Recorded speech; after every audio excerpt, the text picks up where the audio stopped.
What are you doing at the moment? What's going on? Well, at the moment, Robin, we've got a variety of equipment set out. We've got thermometers to see if there's any temperature fluctuations. What would temperature fluctuation mean? It's claimed in paranormal circumstances that temperatures people report.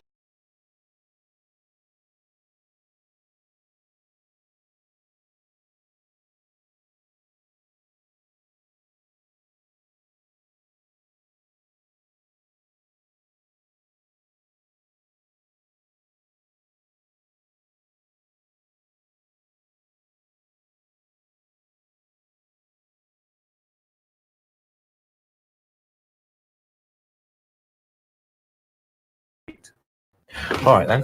Well, we've got Tonya inside. What is your verdict so far?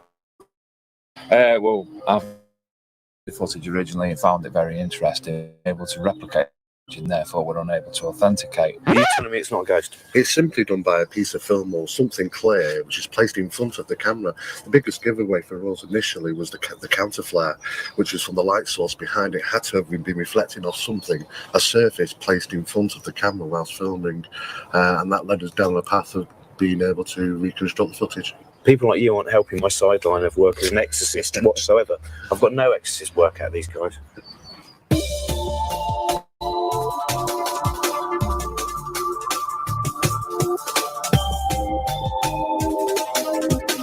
So what do you think, Tonya, when you've heard this then? What do you reckon? That's fine. That's fine. I still believe. I mean, it was a young kid on a landing, messing with his phone. He was frightened. Well, I'm not very happy that they don't think it's real, but I still think that there's something here. So the family still believe it's an apparition. The PIA believe it was a mark on a CD cover. But as Hamlet once said, there are more things in Solihull than dreamt of in your philosophy, Horatio. Was it Solihull? I can't remember. Was it heaven and earth? It's one or the other. Oh, poor kid. Well, that's what I think. Poor Reese. I think it may have been a trick of the light.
Good evening, ladies and gentlemen, and welcome to the Big Metal Detecting radio and TV show for tonight's special. Now, it's only the one or two other specials that we've done before, including one of the Detectable a couple of weeks ago. My webcam wasn't right, now it is. And we've decided to do a second one. Now, tonight's one is a little bit going back in time for myself and for my guest host, Arron Weedall, back into the days that we used to practice paranormal investigation and research. And that was quite some time ago for me. You may have seen a clip at the start of something that I'd done quite a few years ago. There you go. Hopefully, all our issues are back to normal now. Luke's had to use his wife's Google Chromebook because his laptop decided to update just before the show. So we're not as fluid as we normally are. Good evening, Arron. How are you? I'm good. I'm coming to you from the late 90s on this webcam. Look at the state of this. Have you got a dial-up network with that as well? Yeah. Terrible, isn't it? Look how grainy it is. I'm sure he'll be all right. It'll be all right. fine. You don't want to see me in high definition anyway. With the internet throughout the UK at the moment, Arron, I probably look the same, no doubt. No, you look wonderful. Good evening to everybody in the chat room already. A good friend of mine, Steve Yarwood, who I'll let you know a little bit about his first episode of something that he's created this week. I think it's this week anyway. Yes, Rob Random, I've shaved the head today. I dyed the beard purple as well, but it didn't take. Hello to everybody else in the chat room as well. All our regular listeners who are in there and one or two who haven't been on before. Jesus! Hope he saw that. He knows who he is. Anyway, Arron. Yes. Tell me about your time, because what people don't know is I knew you 10, 15 years ago, accidentally. Not directly, but accidentally. I used to co-edit a magazine, and we were sent books quite regularly from a company called Amberley Books. And one of them popped up, Haunted Chichester and Beyond, by a nice gentleman called Arron Weedall. So I don't know much about your dabblings in the paranormal, so tell me about it. Okay, so my dabblings first started in 2004. I'd always had like a keen interest in the paranormal, but at that point, when you're a kid, there's not a lot you can do about it. So I got to a certain age, and then there was things cropping up on TV, and I thought, I want to pursue this now. So I contacted a local group that are down here on the south coast called COTC, and they said, yeah, we've got some hunts going on. Come along and see how you get on. And my first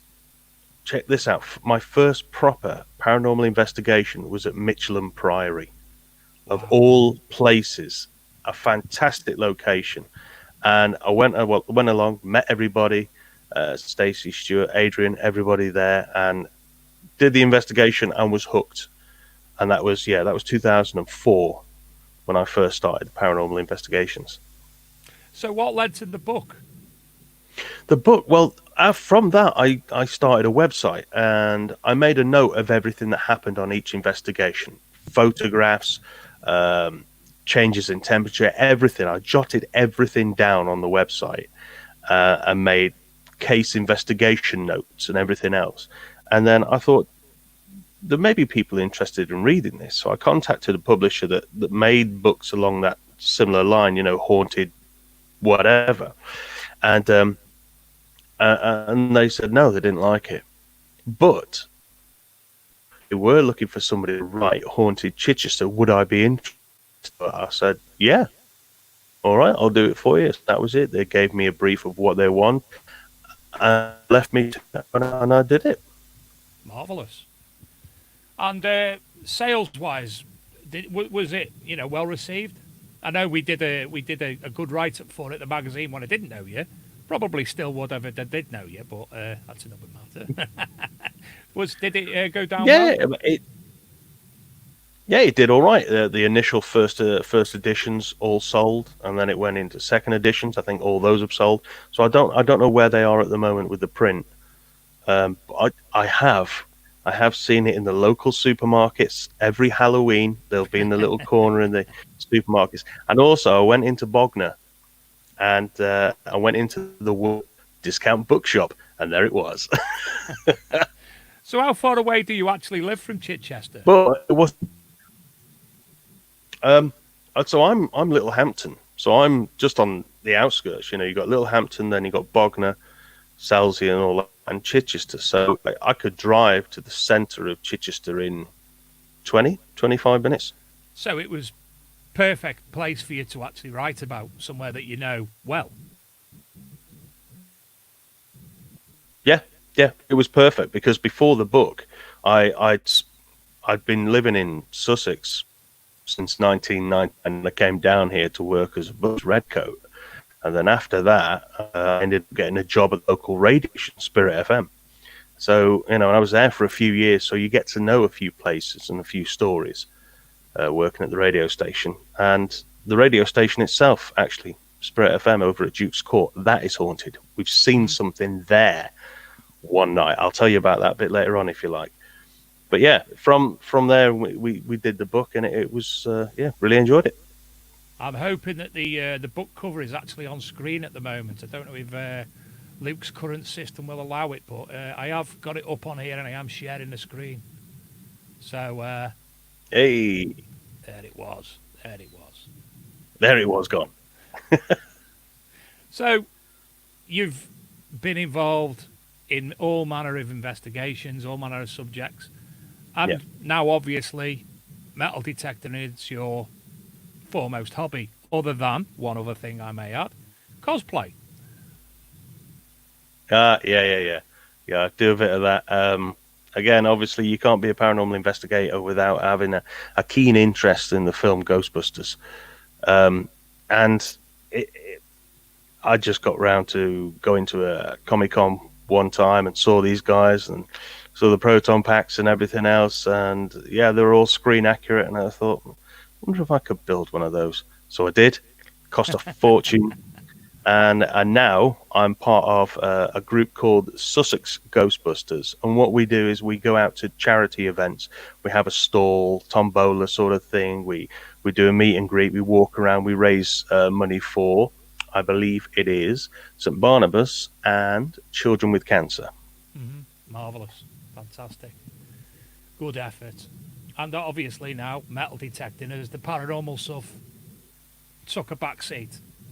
It has. When I first started it, another thing that got me into it was the loss of a friend through a very, very silly illness that he could have been saved from had he have gone to the doctors. It was just bronchial pneumonia. If he'd have gone, they could have given him treatment and he'd have been here today, but he was too stubborn and wouldn't go.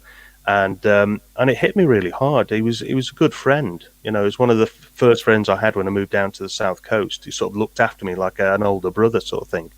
So when he died, I just had this interest to try and find out if there was life after death, and see if I could prove to myself that there was. And it was that kind of encouraged me to do the paranormal investigation stuff, and go into some of the weirdest places, scariest places, just to try and see what was there and try and prove to myself there was life after death. Eventually, in the end, I did see something. It took 10 years, but I did see something. Do you know, Arron, in 15 years myself have been involved in a subject. It took 13 years to actually witness something peculiar. And it wasn't just one thing, it was a multitude of things in one location. Interestingly, I made a TV series called Ghost Cases with a friend from Canada called Paul Kimball, who's a filmmaker. And he asked, could I organise some locations, which I did. And we ended up in Uttoxeter at a hotel called the White Hart Hotel. And it wasn't one thing. It was a multitude of things, and it's the only place I've ever been to in a wide and varied career that I can still sit down at. In fact, I've got the report, the full report documents here, and it's the only place I can't, or anybody else who has been involved, explain what happened at this particular place. It's so peculiar. There you go. 15 years, and that's all I have to show. But you saw some pretty weird stuff, right? I've been privy to some peculiar things, but most of them we've been able to explain or rationalise. people have all this scientific recording equipment, Mm. which they have absolutely no idea what they're actually doing with it. But Yep. if you use it properly, you can get, you can learn about natural things that have effects on people's physiology, or you can look at pharmaceuticals, you can look at people's illnesses that they have or they may not realize that they have. There's so many things that you can actually look at in the paranormal realm which can be explained if you do it properly. And the problem when I stopped about 7 years ago was nobody was doing it properly. They were all waving EMF meters about, going, oh my God, oh my God. Yeah, you produce EMF, so why are you waving it about? Stick it over there, leave it flower. So they've been schooled by Most Haunted. Let's face it, the world's biggest charlatan show. And I know that for a fact, but we'll rant about that another day. I've just sent Luke a photo in chat of a show that I did called No County for Old Men, and it was the guys from the Fast Show. I think it was Simon Day and John Thompson, and they were doing a ghost hunt at the Mermaid Inn in Rye, and we were contacted to come along and do the investigation with them in this fantastic location, the Mermaid Inn. And we did. We popped along. We got to meet a couple of. So we did an investigation in this marvelous old pub, and we got to meet two guys from the Fast Show, which was absolutely brilliant. So yeah, I've shot over a photo of that. Put it in the chat. I can see it.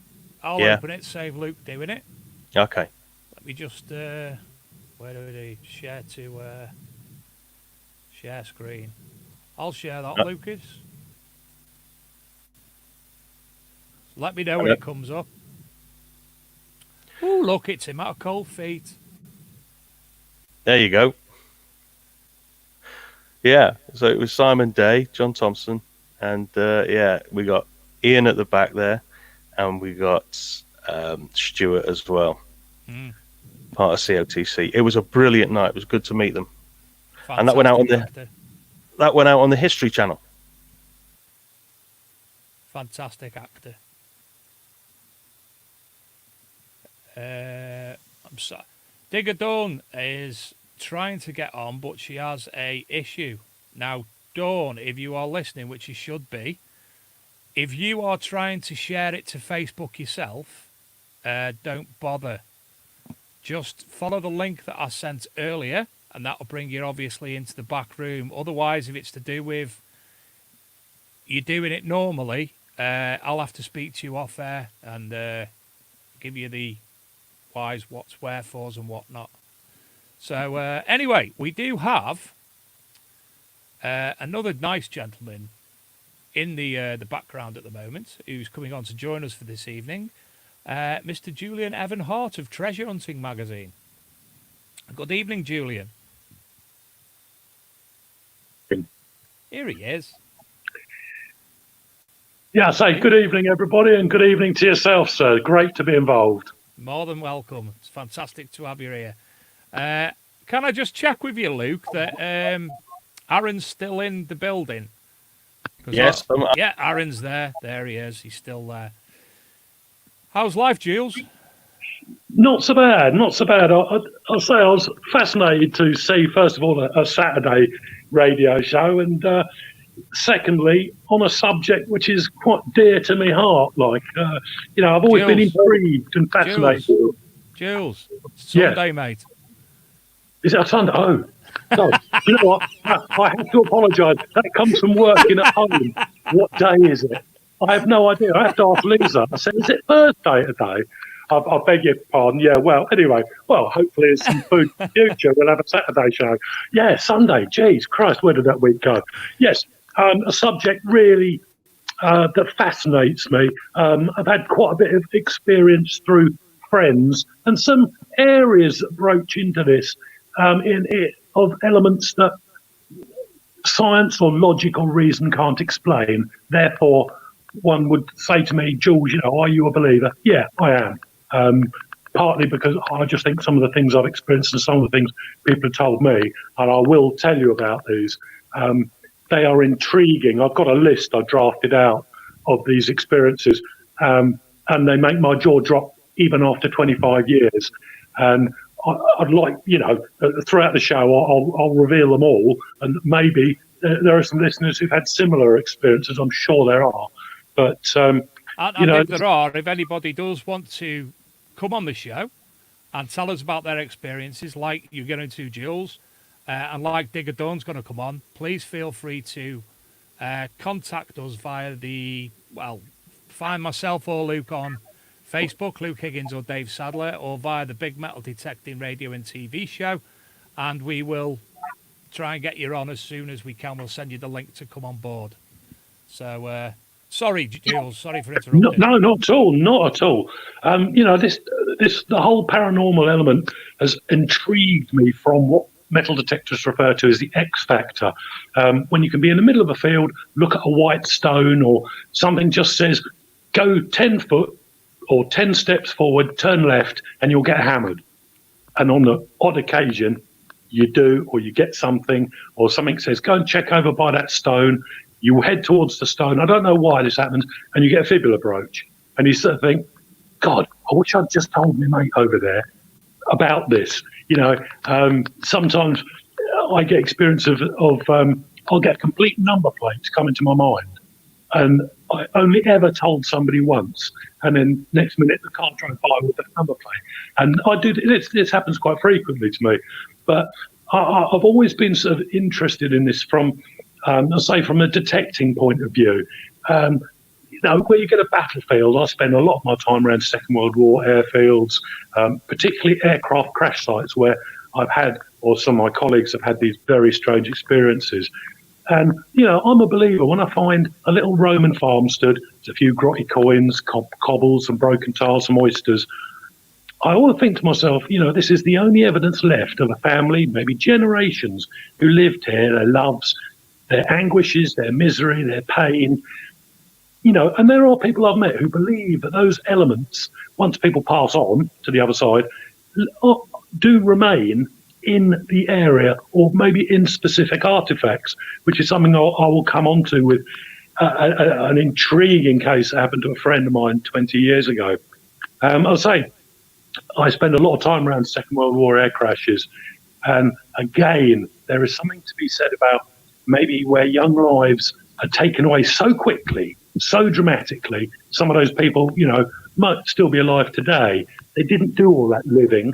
I think there's a frustration and anger, sometimes a bit of a bitterness, a bewilderment, but I think it stays on the site. Not everyone is aware, but I've taken people to crash sites without telling them, and a couple of them have turned around and said, Jules, mate, don't know what about this is, but I need to get out of the area.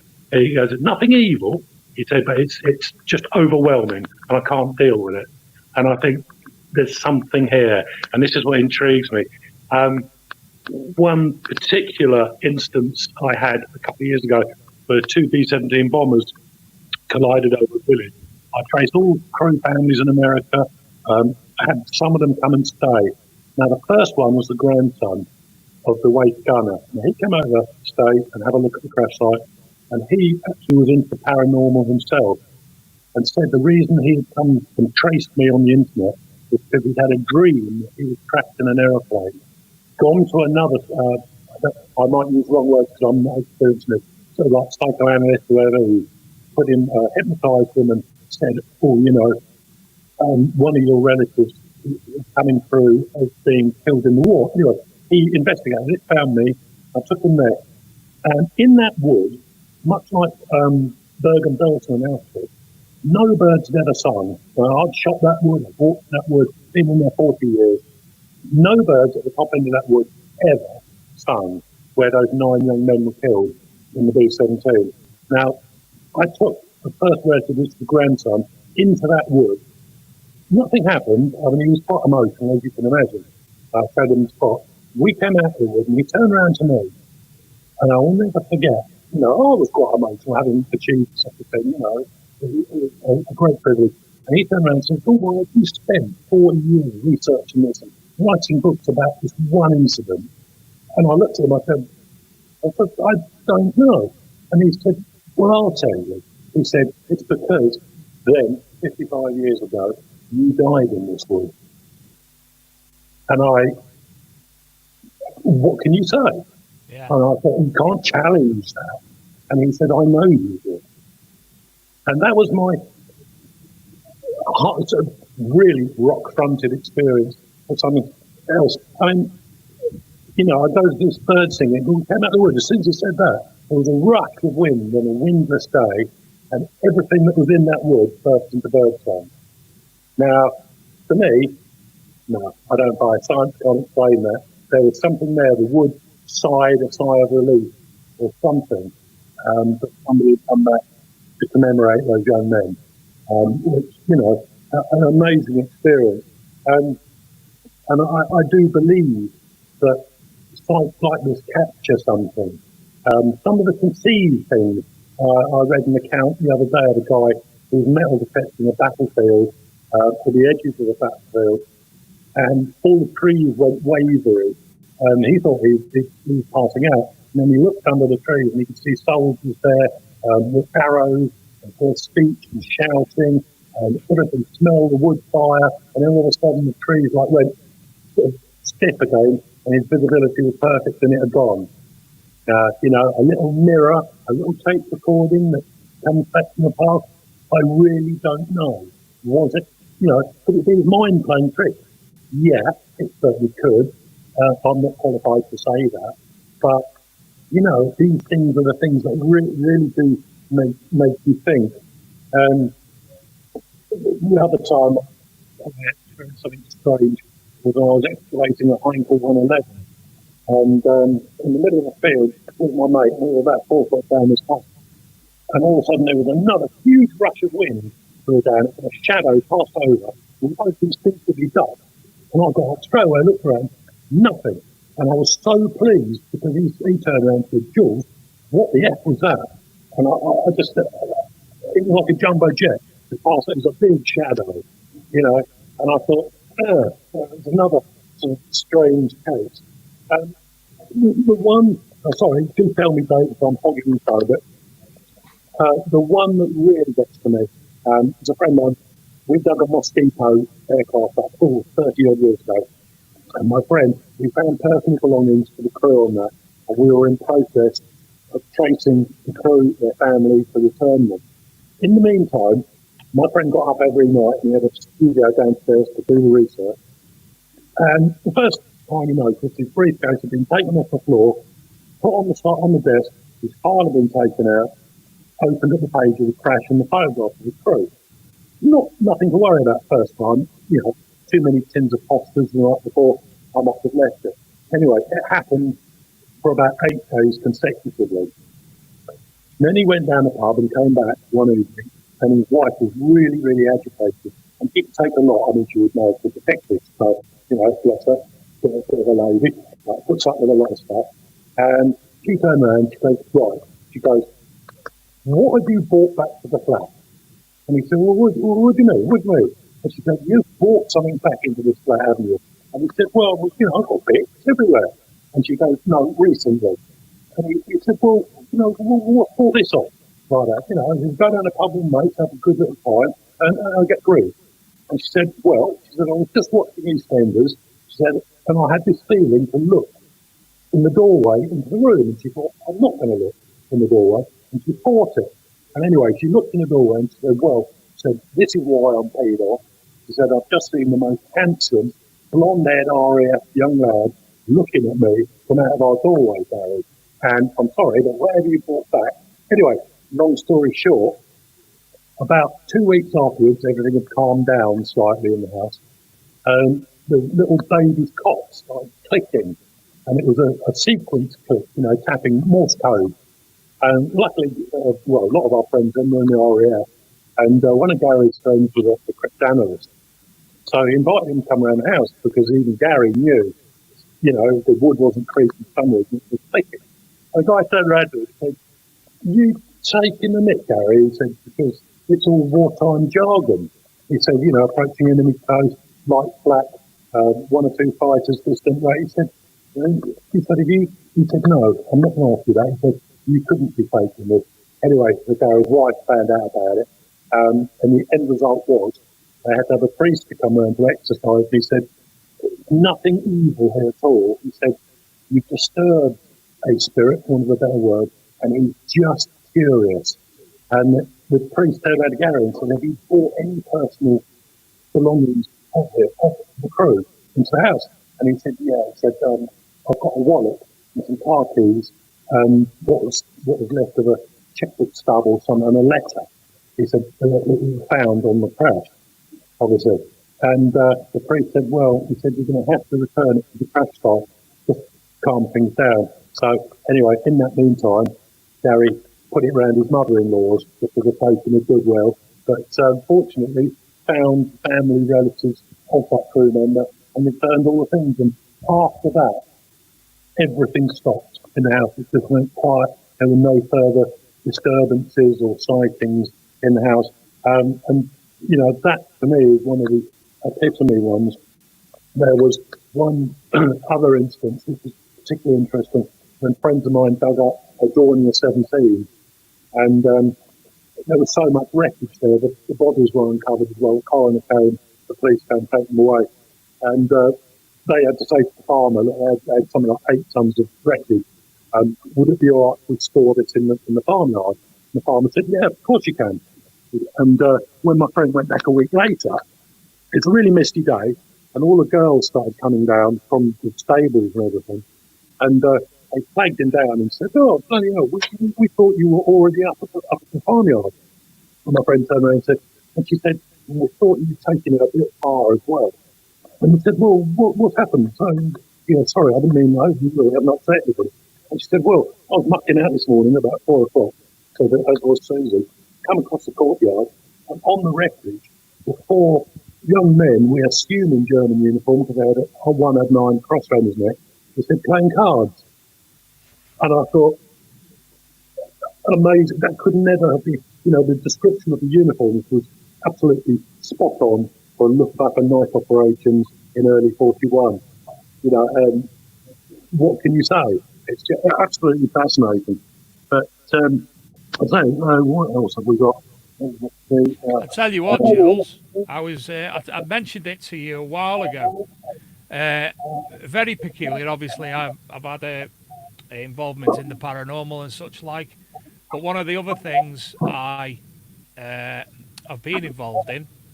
Sorry, before I was involved in the paranormal, just before my mum passed away, she found a copy of a magazine in my dad's.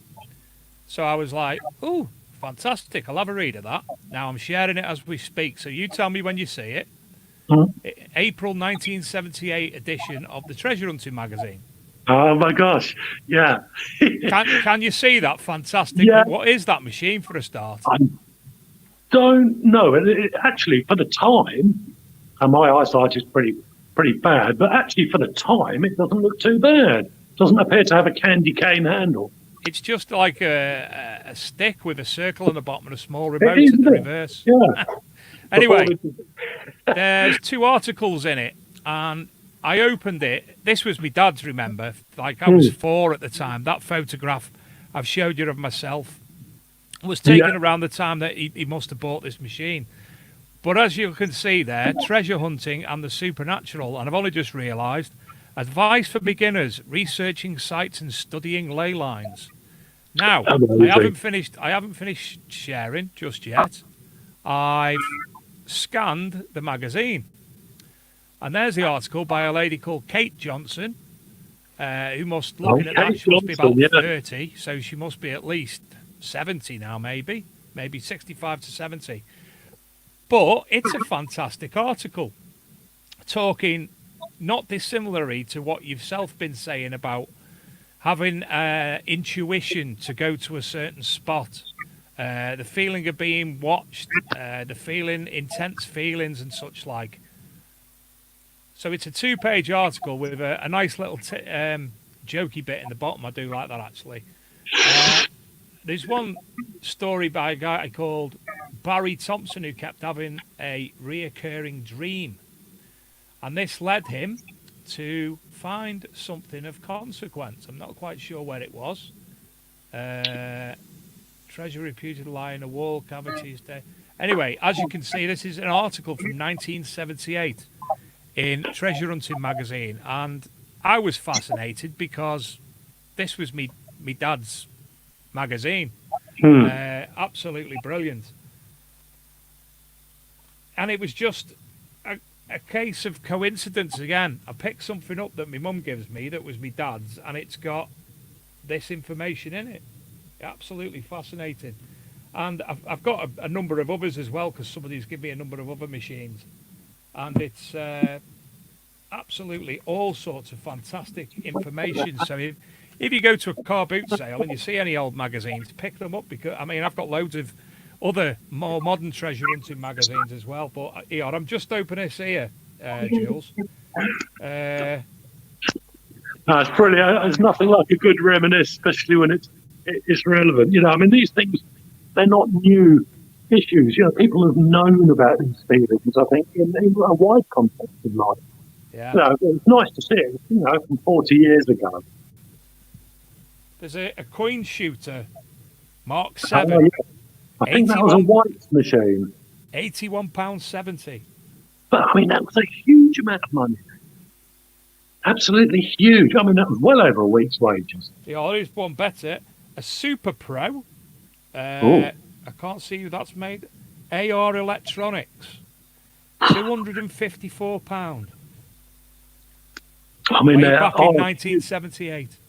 Oh, it's lovely. There are sadly a few little manufacturers who are now out of the loop. But,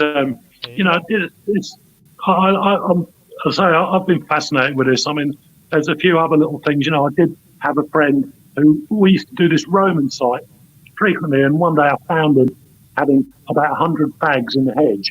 And I said, what's the matter? And he looked all agitated and goes, no, nothing. And I thought, something's not right here. I pushed him, and he said, Jules, he said, I just found a Roman coin. He said, when I was digging it, he said, I just looked round, and he said, I saw a group of maybe 80 or 90 Roman soldiers, chest high, coming across the field. He said, only there for about 5 seconds. He said, but don't ever tell anyone about it. He said, if you do, he said, let nobody tell me I never saw it.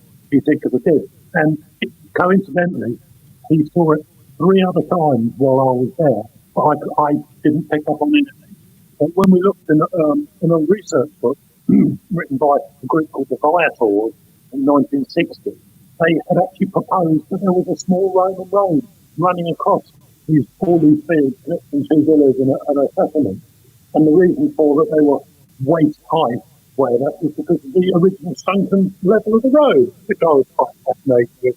I did on other strange events. We did many years ago a Duncan 88. We found a crew on that and buried them all. And all the personal items, obviously, we always try to trace family back or put the items into museums. Temporarily, I had a silk handkerchief for about 2 weeks. Again, we were lucky at tracing family stuff in Germany, and I had that in the house for 2 weeks, and the bloke's initials on it. And my wife then had to add that, and she said that something or someone kept touching her on the shoulder as she was watching telly, and this thing was like on the bookshelf ready. And again, another strange incident, something disturbed, something curious. Soon as the handkerchief was sent to Germany, nothing again. It's like, I do think that sometimes you get things, even artifacts, the site may be, I don't know whether you'd say infested, but absorbed with strange energies from death and passing over. Sometimes artifacts in association with those sites, you can take the curiosity and that feeling home. But not everybody can pick up on it.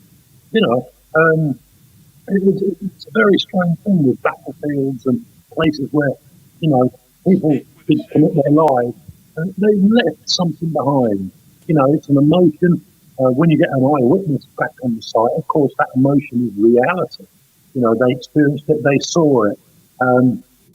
But there's something remains there. You hear people saying, I've been to a battlefield, or you go somewhere, it's a very concentrated, somewhere like Auschwitz, where these things happen, and there is most definite something left remaining there from, horrendous experience or, the loss of life. And that's always curious me, as can, most of us plod along through life. Maybe, I don't know, maybe to see these things and experience them is a long lost gift that everybody had thousands and thousands of years ago. Arguably, did we communicate with telekinesis and across countries without even the need to speak? There are theories of thought on this. And maybe it's just the odd resurgence amongst us of a long lost skill. Maybe there is something. A bit weird, I know, strange guess time now, but I suppose when I think about it last year, we actually, just to interject a minute, we actually produced an article by an archaeologist called Alison Smith, who's a friend of mine, last year, and it's called "Have Experiential or Phenomenological Approaches to the Landscape and Architecture Helped Us Understand the Significance of Monuments in the Neolithic," and it actually goes into depth about what you're saying now, about did olden day man have better understanding and links with everything that goes on, or what we experiencing now, it's been drowned out of us because we've got telly, we've got computers, we've got radio. Are we less tuned to everything now than they were then? If there was only one or two reports of these, use whatever word you like, spooky, elemental, ghostly, whatever. If there were one or two, we could probably gang up a society and ridicule. There are far too many catalogued instances, even those sisters who woke up one night and heard a battle, and it went on for 2 weeks every night, and they wrote the times, the sounds down, and they lived where the D-Day invasion had taken place. And somebody actually dissected their notes and said, absolutely spot on. There would have been an aircraft flying over at this time. The guns were from the ship out in the channel, and everything was time-related and in absolute perfection. And they both lived there during the invasion, and they said, but they hadn't made any notes at opposite time. Arguably, one might suggest they did. But there's been too many of these things. I've had good personal friends. There's no value to lying or fibbing. There's a bit of a nervousness sometimes saying, but one of the most remarkable ones, I used to know a military policeman, and he was a digger like myself of aircraft, and he was doing a junk of 88 on a hillside. He'd come down in the forest during the war. The forest had thinned out quite extensively in the 60 years. He got a feeling he was being watched, and his dog was going mental. And he dug down about 2 foot, came across a crumpled iron cross, and thought, interesting. A few other engine components and bits and bobs. Anyway, he looked through the trees, and there's a guy watching him. And he thought, what I'm doing is pretty strange. I'm digging a big hole in the middle of the wood. Got permission to do it, but locals were about, there's me digging a hole in the wood. Wish he'd come over and say, you digging German up, or whatever. Anyway, this went on, mate was there for a couple of hours digging, and his dog just wouldn't settle. Hackles up, going ballistic, whining, everything. And it was good enough to sort of ignore the dog and just say, tied it to a tree, just here, and carried on digging. Anyway, after about 2 hours, he looked through the trees, and the bloke, you see the bloke, he's trying to look past the tree branches and get a dig. And I'll never forget when he told me this. And he said, I was that peed off. He said, I thought, mate, come over, a can of Kestrel or something, whatever. But don't just lurk, because it's a bit creepy. Anyway, he got his field binoculars out and thought, I'm going to have a look at him, and then we'll go have another chat. And he said, the first problem I spotted when I looked at the bloke, he said, I hadn't noticed, because he was about 100 metres away through the trees, sort of thing, but it was quite sparse, but still. He said, that his feet were 2 foot off the ground. He said, I'm a military man. He said, not much buggers me about. He said, but my hackles went up. He said, and I was mesmerised. He said, and as I slowly sort of took the scene in, he was in a full Luftwaffe uniform, and he was just like watching me gently through the trees as if, I was part of a wildlife scene. And he was sort of, his head was going like that, pondering, what's that bloke over there disturbing me for? And, and this was like a military policeman. So, he would never have subjected himself to, ridicule, anything like that. And again, he was one of those strong enough to say, and I really don't care who takes the mickey. He said, but I saw it. He said, was it real? I don't know. I really don't know. He said, but I put the binoculars down. He said, and I gave myself 2 minutes. And I picked them back up and I looked through the game and he was still there. Do you know, Jules, you've got a book in you there, mate. Well, it's one of those things, I've done the books on digs and aviation, never ever touched on the paranormal element. And it has always intrigued me. I do put features into the magazine when I get them of these people. I've had a couple in the last few years of hearing cannon fire and musket volleys and charging and feeling the vibration of heavy horses going by where there are no horses and battles have taken place. So I always put them in the magazine because they are valid historical records. Whether people want to ridicule, that's not the issue. This guy has taken time to write in about something he experienced. He's not questioning whether it took place. To him, it did. Under what scenarios, I don't know. I've always been that freelance and that accommodating that, strange experiences. Yeah, providing it's not fictional and somebody's purely invented it as like a ghost story. That's it. But, I will always publish these things of people, because I like to think it's a space piece for people who have these experiences. And half a metal detecting. Well, I've got a book in you anyway, definitely. I'm just going to jump over to Arron. Aaron's got to leave us at 9 o'clock. Arron, what do you make of the tales that we're listening to?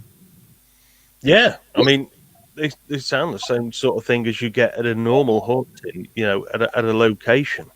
It's very reminiscent to an incident I've had myself. I went to a place in Surrey called Brooklands Motor Museum, a massive banked racetrack from the early 1900s, and we were there wandering about.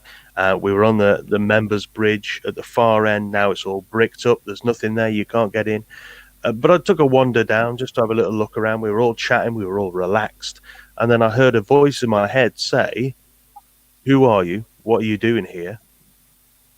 Don't pretend you can't hear me, because I know you can." The thing is, it wasn't my voice. When you're stood in the supermarket queue and you're thinking, this is a 10 items only thing, and he's got more than 10 items. It wasn't that. It was somebody else's voice that I heard. And I came back across the bridge, saw the psychic that was with us, Sandy, and I didn't give her any details. I said, just go to the far end of that bridge. Tell me what you pick up. She went over. She tuned in, whatever she did. Came walking back to me. She said, "I've picked up on a large man over there. Seems quite angry. Wants to know why we're here." And that was me then. It was squeaky bum time. It was really bizarre, and it's the same sort of thing that you're experiencing, Jules, or that people that you've spoken to experience. It's disturbance, isn't it? It's a disturbance, curiosity factor. What are you doing here? And you can imagine them all lined up going, "They're back again. What are they doing with it?" And I firmly believe, almost from a joking element, the spirit world it sometimes does have a little laugh at our expense. You can imagine them all like saying, "Look, he's 4 foot off that Roman horde, but he's not going to get it today. Not going to get it today." I love that sort of thing because I think it's almost like you form a bond with those people, a long lost, I don't know, communications level. That's why often I really don't know, but I am a believer in it. Too much has happened for me not to be. I would be denying logic, in my opinion, if I said that these things are rubbish. Too many of my associates, and the things I'm involved with, aircraft recovery, Roman villas, and everything else is connecting with the past. And sometimes I think we disturb the past, and it's curious as for why you do that. You know, and I've never had what I regard as an evil presence. I have on many occasions experienced that definitely being watched, and there's nobody there. I know I'm being watched. You know, it's one of those experiences, but you know, absolutely fascinating. And to have it verified by an expert like yourself, yeah, I know I'm onto something now. Yeah, very strange, very strange. Certainly is. And there's a lot of stories. I mean, we've got stories to go through throughout the rest of the show from people who've wrote on the Big Metal Detecting radio and TV show Facebook group, the image that I put on a couple of days ago. We've obviously got Digger Dawn to come on shortly. She's going to be discussing one of her experiences. And we've got I've got one off Scott DeBay, who emailed it to me directly, and Alison Smith to go through later as well. And Scott's actually got video footage with his experience, himself and Kimmy's experience. So we've got some video footage to look at in a little while as well. One thing I forgot to say at the start of the show, and I must apologise, we were supposed to be having Tony Eccles on with us tonight. He's a good friend of mine. I've known him for over 20 years. Tony is a former chairman of the Merseyside Anomalous Research Association and the British UFO Research Association. He is an archaeologist, and he's currently a curator at the Royal Albert Memorial Museum in Exeter. So obviously somebody who would have been able to comment on a archaeological and a historical and a paranormal level. So unfortunately Tony's internet is being silly today, as I think everybody's is. And just to remind everybody, including that's Brad, it is Sunday, not Thursday. Arron, what other peculiarities have you actually witnessed then of consequence? Who, sorry, me or Arron? Ah, right. I was investigating a place called Charlton House in London. We were there as part of a ghost group. There was a seance going on, a Ouija board session going on in the front room, upstairs of this big place. If you've not seen it, Google Charlton House. It is a magnificent building. And I wandered off and left them to it. At the time when I was involved in the paranormal ghost hunting company that I was like a team leader for, we never got involved in anything. We always left them to it and maybe ran the board for them, opened it, closed it, things like that. But we always left them to it. And I wandered off to another part of the house, and I started talking to one of the regulars who, again, had free reign, used to wander off and take photos. And as we're talking, over his shoulder, I saw the figure of a small child step out from a fireplace, look at the pair of us, and then step back in. And again, it's like Jules was saying, you know, your hair stands up on end. You know, you get that feeling and you get that buzz. And it was like, what the hell was that? So we dashed over to the fireplace, and you could feel the energy. It sounds bizarre, but maybe you can relate to this. When you go into that energy, you feel it. You feel the buzz. You feel the tingle. It was so strange. But, yeah, we just saw this shadowy figure of a child step out, look at us, step back in. And I take it you can still remember that perfectly. Yeah, because that was apart from the voice that I heard at Brookfields, that's the only actual, what I would say, physical that I've seen. Well, when I mentioned earlier about the case that we did in Utoxeter, there was something that we termed a column effect, where we smelt basically the column effect is something that will happen, watch my hand, from the top of the house all the way down to the bottom of the house. Everything's occurring in one particular location within the house. And this was a big pub. And there's a certain smell, and I knew there was a certain smell, but I was not told what this smell was, because they wanted me, obviously, the people who were running this investigation from the team, to know that I'd witnessed it personally. And I went in and I smelt a certain smell. And I was talking to upstairs and I said, oh, I smell right weird smell, totally out of place. What did you smell? I said, Play-Doh. And they all started laughing. I said, what? He went, that's the smell. That's what we're on about. Where did you smell it? It's been smelt on above floor and above floor again. And it was Play-Doh. Now, we've looked into this quite a lot. Apart from Play-Doh, there's only two things that do smell like Play-Doh. A 1970s aftershave based on Play-Doh, and a South American beetle that makes exactly the same smell when crushed. That's not going to be the case, and it's not going to be the aftershave. So in the entire column, it was the smell of aftershave. Now, the other main thing that occurred was we were told, and I mentioned before, we'd done a TV series called Ghost Cases with a Canadian team, Paul Kimball, Holly Stevens, and several others. And we've done one of the filming at this particular pub. Now, we'd locked off a particular room. There was a video running constantly in this room. Sorry, actually, there was the original door lock, and then there was the bathroom door lock as well. So both these doors were locked. And we were told that blood appears on the shower curtain. So we obviously mock, as you do, between ourselves. Videoed it just for prosperity anyway. One of my colleagues, stop. Look, you need to get to this particular room. So we went to this room, and lo and behold, the shower curtain is covered in blood. Now, we took it away. We had it analysed. It was an arterial splatter pattern. And it was also blood. It was definitely blood. We can't say it was human blood because obviously that test takes far too much expense. But we were able to ascertain that it was definitely blood. It could have been animal blood. It could have been human blood. It could have been anything akin, but it was blood. We still have, somebody still has the shower curtain. We took a second shower curtain, exactly the same batch. We tested them against each other. There was no any differences other than one had blood splattered on it.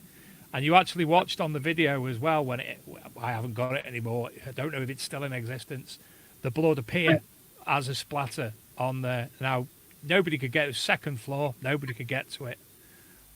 So they're the two main peculiarities of this peculiar place that I've actually witnessed and I'm dumbstruck about, to be honest. Wow. And where was that? That was a pub in Utoxeter called the White Hart Hotel. Wow. And there was there was so many other things. There was more things occurred. We were able to answer a lot, but we were given too many more questions. And when we tried to follow up on the questions of everything else that was transpiring, unfortunately there was a change of hands, and we weren't able to get in because he didn't want any of that malarkey going on there. But absolutely fantastic. Best case I've ever been involved in mine. And I've been involved. There was one case, there was all sorts of things going on at a family's farm in Cheshire. The mum was having all sorts of paranormal occurrences. The son was having medical conditions which were unexplained. And it ended up having brought in a team from Bath University, or Bristol University, sorry. They did an EMF thing of the entire house. And they found that whenever the cow sheds were put on, there was an old electricity, the thing, the transformer was on a post outside the front of the house. And when the cow sheds were put on the lights, there was a massive, massive surge of energy, which was hitting the house, and it was dangerous to the physiology. They shown this all to whatever electric company it was at the time. The electric company changed this particular transformer. The lady stopped having paranormal type events, and the son became, I'm sure it was something like ME, something like that, completely back to normal. He had to actually leave the house because of how bad things were. And when this transformer was changed, he comes back, and there you go. So there's an explanation how things can be misinterpreted. If it wasn't for a inadvertent recording on an EMF meter when somebody was walking up the stairs, nobody would have looked into that. It would have been just classed as paranormal. Well, that's it. It was interesting, explained, and we're able to help someone. That's the reason that we used to use EMF meters, not because of ghosts gave off the EMF. It was the EMF that was causing the paranormal scenario, causing people to feel dizzy or sick or see things. So it was the high levels of the EMF that were causing the activity, not an actual spirit, which is why you'd use the EMF meter. It's the same as your temperature, your thermometers and such like. It's because people report changes in temperature. So it's to monitor if there is a physical change in temperature, which can be registered. I mean, we were looking at infrasound, which is very, very low range sound. Yeah. How that has an effect on the physiology. And a former colleague of mine had all the equipment. A lot was made personally. He spent a fortune getting it, and basically was able to monitor real time anything infrasound. And again, it's something that people don't think about, or people who claim to be paranormal investigators go out and go, oh, the infrasound's produced by ghosts. It's not. It's people having a reaction to the infrasound physiologically. So many things that you can... I mean, orbs. Let's face it, orbs are a load of balls. Modern day cameras automatically see these things flying across the screen. They illuminate them, that gives it the light back to them. But you got so many people still out there today saying pink ones are girl ghosts and blue ones are boy ghosts. Good Lord. I must have a boy ghost, Dave. Anyway, I'm off on a tangent and ranting there. Arron, Oh, yeah. Just anything else before to I add? shoot, Yes, brilliant. just before I shoot, there's an investigation we did at Oxford Castle. We were down in the basement and we were using something called a shack hack, like a Frank's box, which, for those of you that don't know, is basically just a digital radio that constantly searches the frequencies, constantly keeps going, top to bottom, keeps going and keeps going on a loop. And the idea with that is that you are supposed to talk to spirit or ask for some sort of a sign, and a voice would be picked up somewhere on the frequency. That was the whole idea. Now, I've always said that this was like snake oil, this is hokum. But one night in the basement of Oxford Castle, we were stood there, and the video is on YouTube. I can link to it. And we had this radio going, scanning, just all you could hear was crackle and bits and bobs. And one of our investigators was challenging the spirit to say his name through the box. He kept saying, say my name. Come on. If you're there, say it, say it, say it. Nothing. Until he said, my name is Steve. Can you say it? And then all of a sudden, the name Steve popped out of this box. And we all heard it, and it's on tape. Now, if that was the name Steve, bearing in mind, this was around 4 a.m, and the radio was scanning frequencies. So at that exact point, the radio needed to hit the right radio station at the right time of night, at the point of a DJ somewhere on that frequency saying the word Steve at the exact point. What are the chances? I hear you. It was just bizarre. It just came out, Steve. And you know yourself how a Frank's box works. How, if it is a radio station, you do get the odd phrase coming through and you think, yeah, but the name Steve, within seconds of him asking for it, it just boom, Steve. Me personally, I'd probably still call it coincidence, but that's me. That's my manner of thinking, and out of years of being involved in the subject.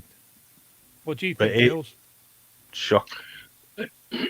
I think something like that, where you initially cover the stories of accountability where it's proved to be fake, or not fake, but misinterpreted possibly, and then you come up with a scenario like that.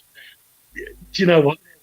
I challenge. I don't think it can't be fake. The randomness of statistically achieving that result, as Arron said, no.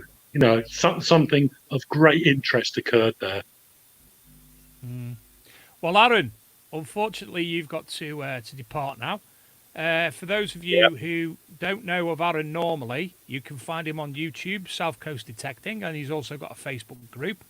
And if you are looking to have a look at his book about Chichester. It's called Haunted Chichester and Beyond by Amberley Books. I'm sure if you just pop Arron Weedall Paranormal into a search engine, you'll find that, no doubts. Amongst other things, yeah, probably. Nice one, Aaron. Very pleased to meet you, mate. And you, Jules. It's been an absolute pleasure as ever, Arron. Obviously, we'll be in touch in the near future because I'm not asking you to do it every week because you'll get bored. So semi-regularly, we'll have Arron on as a co-host. So again, thanks, Arron. It's been a pleasure. And with Arron leaving us, we will be introducing somebody else. Ladies and gentlemen, Ms. Dawn Chipchase, also known as Digger Dawn. How are you? Hey, Dawn. Sorry to keep you waiting. How you doing? Thanks for having me on. Bye, Aaron. Great. Are you well? Thanks for having me on. I mean, this is something that's really close to my heart. Hi, Jules. Hello, darling. I've loved hearing those stories. I've loved hearing those stories that you've been saying. Paranormal and some things I've experienced since I've been a kid. And I've never been one for, having all the equipment and things like what you guys have been saying about the EMFs and everything. But since being, I'm probably about 6, I've had the most weird experiences ever. And I grew up, and through all that time, I sense things all the time. I can go into rooms and I like it or I don't like it. I can hold things, like finds. I know somebody was talking about it before, but I can find things, and some things freak me out, and other things I want to hug them for ages. Like it doesn't have to be jewelry; it can be a coin or whatever. But these are things that I've always been like. I mean, I went out today actually, and there was one. I went doing one of my walks, looking for World War II buildings, and to get there, I had to walk up this old train track. Now, this old train track, there's one little spot. I mean, now it's just a dirt path, and it's got 2 banks with trees on. It's just it goes on and on. But I get to this exact one spot, and I am terrified. It's like something on the bank watching me every single time. I mean, it stops me going on the walks because I've become so... it's really frightening. And I don't know what it is, but I feel like somebody sat there watching, and they're not a good energy. They're not a good energy at all. And I went in these old bunkers as well today. Well, not bunkers. They were like air raid shelters, I think. And I got a bit freaked in there as well. But, on the other side, I can go places and I feel hugged. Now, I don't know whether I've always thought I'm a little bit psychic or spiritually aware or whatever you call it. I don't know what you would call it. But I've been like that all the time. I think that's why I don't like crowds as well. I mean, I can go into Asda and that, and I pick up people's energies and soak them up like a sponge. And, if it's bad energies and they're all stressed like Christmas, I can end up feeling like rough at rest of the night. Anyway. But are there any actual... Do you want me to stop talking for a second? No, not at all. You've actually had some experiences whilst metal detecting, and ones that we have to see your arms and facial for.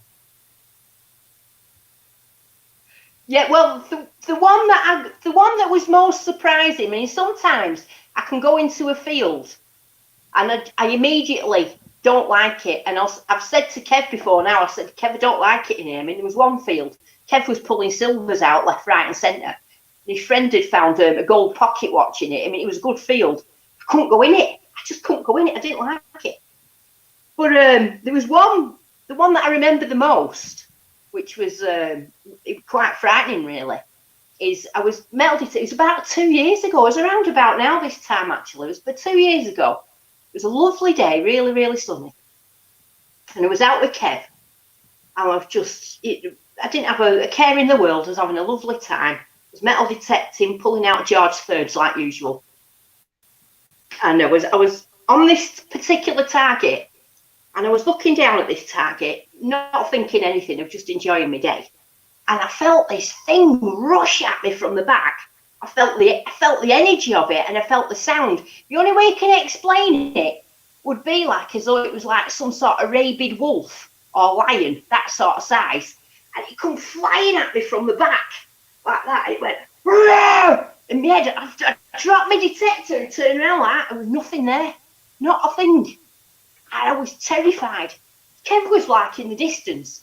And I looked at him and he was just like, there was nothing. And I honestly, I freaked out completely. I was absolutely freaked out. I had to move and leave that field. Couldn't stay there. Whatever it was, didn't want me to be there. Now, people on the videos kept saying to me, oh, perhaps it was a bird or something. It was not a bird, I'm telling you now. It was something really, really not good. It really didn't want me to be there. It was horrible. Freaked me out. Still freaks me out when I think about it. And I did enjoy the actions. You do tell it better with your actions. you did warn me that. It was, though. I felt it come from the back here, and it went as though it was going to hit my neck and bite me or hit me or something. I don't know what it was. It was horrible. It was horrible, Dave. It was really horrible. Have you ever had any other peculiar experiences in the field? Yeah, sometimes I just feel like I'm watched something. I mean, sometimes I feel like I'm hooked. That's the only, like I can go places and feel like I'm hooked.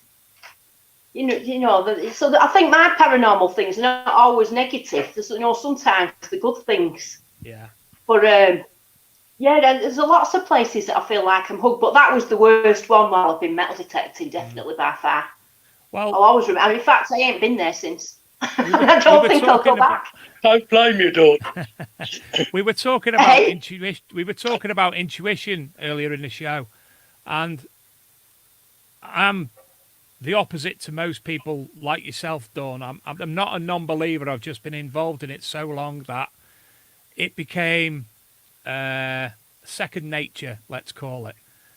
But still to this day, I am 100% certain that one day I will find something whilst metal detecting. May not be a hoard, but it will be something of consequence that will be recognised as something of consequence. Be it a ring, be it a something of a relic of consequence. One day I will find something of consequence, and I know that. Obviously not at the moment, but intuition tells me that one day something will. Do you have any intuition whilst in the field? I've got to go and dig there. Massively. I mean, if you watch my videos quite consistently, I mean, there was when I found that gold actually last year. I especially had a few weeks. Well, no, I have it all the time, but I said to the camera, I'm not going to say there's silver in here today. I'm going to say there's gold. And I said, because I just had this feeling, and I went, and the next signal was gold. And it's when I'm editing my videos sometimes with the intuition like that, I think, oh no, what am I going to do? People's going to think I've planted it, because I've actually just said it before. I've said it a few times. I've gone and said, oh, there must be a spill of silvers in here. Gone to the next hole, and there's a spill of silvers. I mean, I do that constantly. You ask Kev, I do it absolutely constantly. And I do get a bit freaked by it because I think, like when you're watching YouTube, it's like with YouTube, some YouTubers like, like plant stuff and stuff. But I think, no, people's going to think I've done that. And they haven't. It's just sheer sort of something that comes in my head. And then it happens. I just saw something peculiar out the corner of my eye. It was his bloody e-cig glowing. Oh yeah, it's not an orb. It's a boy orb. What have I got? It's funny listening to Dawn. Stapler. It's just so true. But I do have like really strong intuition. But I've always been like that. I'm quite strange. But I can go in rooms and go in buildings, and I've always been like that. It's something that's very close to me, all the paranormal, but not because of. And I have seen quite a lot of different things. I mean, the strangest story I went once is that I got this thing in my head to go to a spiritualist church. Now, I didn't know why at the time, but I just kept having this thing in my head to go to this spiritualist church. So I looked one up, and I found one. It was in Littleborough, which is near me. Anyway, the day I was supposed to go, it snowed really bad, and I couldn't go. So I was a bit gutted. So I thought, oh, well. So I looked in the newspaper, and I found this other one, which was in Haywood, which is near me as well, on the Saturday. So I thought, well, I'll go to that one. So I drives up and the parks on this Iceland car park opposite the place where I'm going. So I could have just looked like a shopper.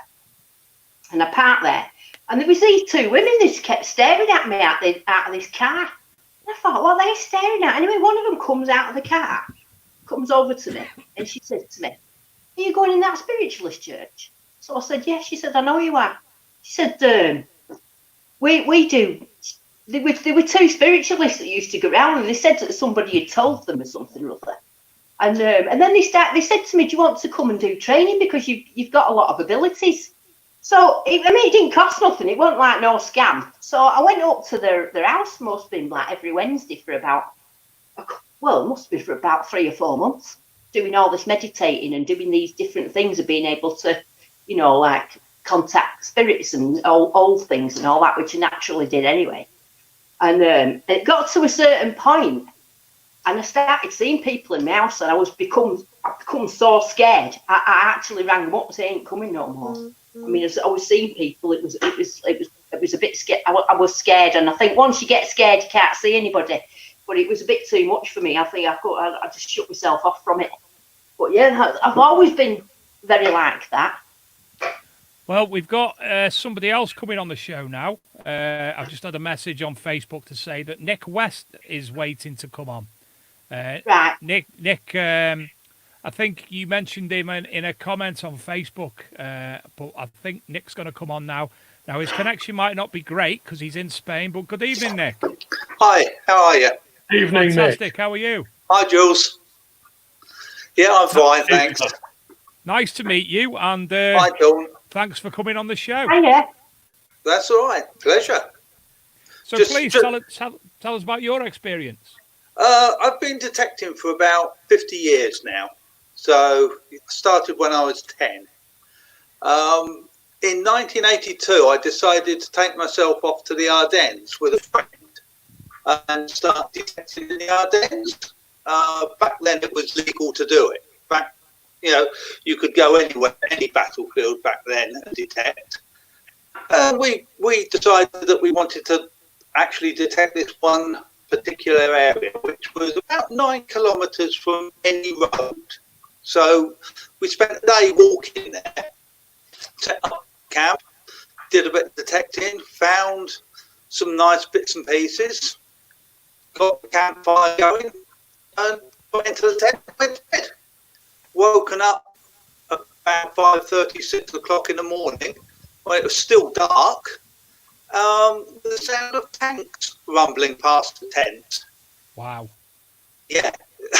we thought it was logging the guys who worked in the forest. Yeah. So we thought, well, we better get out and see what's happening.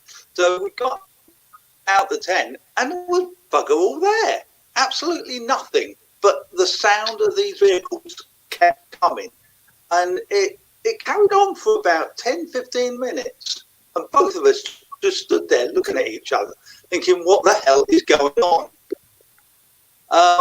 But as the vehicles got nearer, you could hear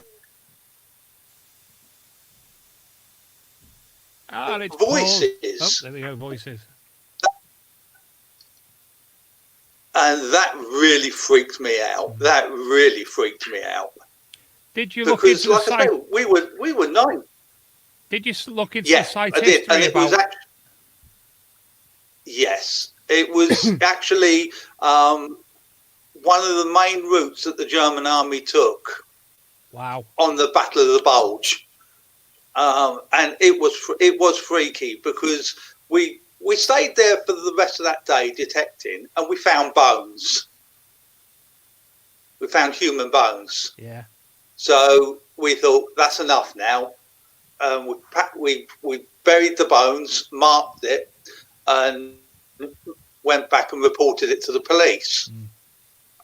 Now, the police told us, okay, you have to come with us and show us where it is. So we did that, and then they drove us back, dropped us back into town, and we thought, right, it's time to have a drink. So we went to this bar and we're sitting there talking to each other. And this little old man came over and said, "You two have just seen the Germans, haven't you?" Huh. And it was, sorry. He said, "You've been in the woods." And I said, "Yeah, we've been in the woods." And he said, "That's where the Germans were." Just getting a cup of coffee. Thank you. Whereabouts was this? Was it in Europe or in? It was in the Ardennes, near a place Jules might know it, a place called Saint Fith. Yeah, I certainly heard of it. Yeah, and it was scary. It frightened the living daylights out of me. My mate would never go back. He stopped detecting. He would not do it again. Christ. He just said, "That's enough. I've had enough." And the air, it got cold. It got very cold. And this was in the middle of summer. It got very cold. And the noise was horrendous. It sounded like they were going right past us. It was loud. And I've never experienced anything like it. Were there any noticeable environmental differences? Coldness, breeze, anything like that? And I've been detecting for, like I say, apart,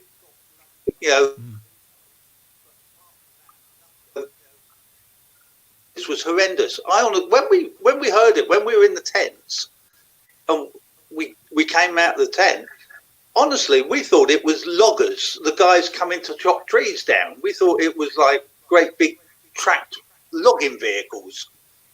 And we thought, shit, we're in the way. We're going to get run over. I was only 22 at the time, and it was like, we're going to get killed. We're going to get run over. And we got out of the tent and there was nothing there.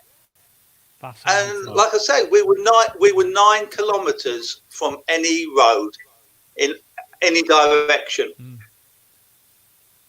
Which is a similar story to one that I'll be bringing up. It was one of the main routes that.